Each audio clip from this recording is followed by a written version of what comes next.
Les murs en maçonnerie. Préparation de la maçonnerie. Les murs sont l'élément le plus important du système de maçonnerie chaînée, car ce sont eux qui supportent les charges verticales et horizontales dans une construction. En cas de séisme, les murs sont donc essentiels pour éviter qu'une construction ne s'effondre. 30 minutes avant de commencer la maçonnerie, les briques doivent être mouillées pour éviter qu'elles n'absorbent l'eau du mortier. Il existe différentes méthodes. Immerger les briques dans un seau d'eau.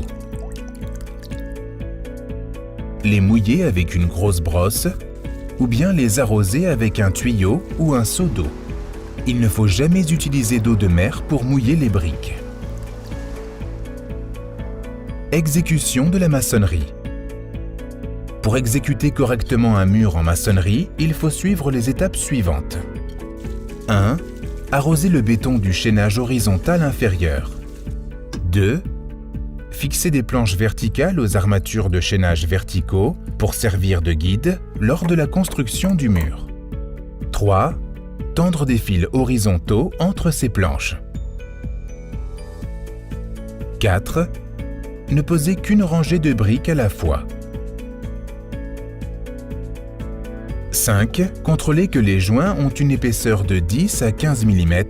On peut faire ce test facilement en les comparant avec la largeur du petit doigt. 6. Contrôler que les joints verticaux sont remplis de mortier.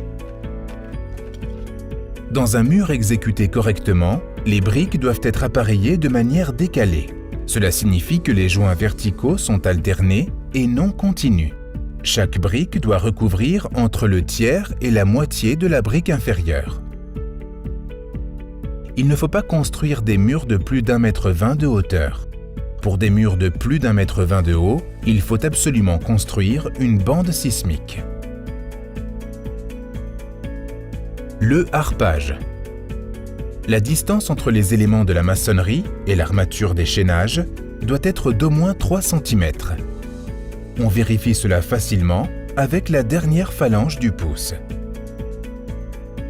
La longueur du harpage doit être de 5 cm au maximum.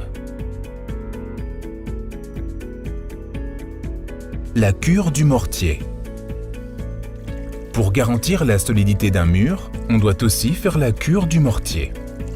Les murs doivent être maintenus humides en les arrosant régulièrement pendant 1 semaine. Il ne faut jamais les laisser sécher directement au soleil. C'est pourquoi on les recouvre avec des bâches.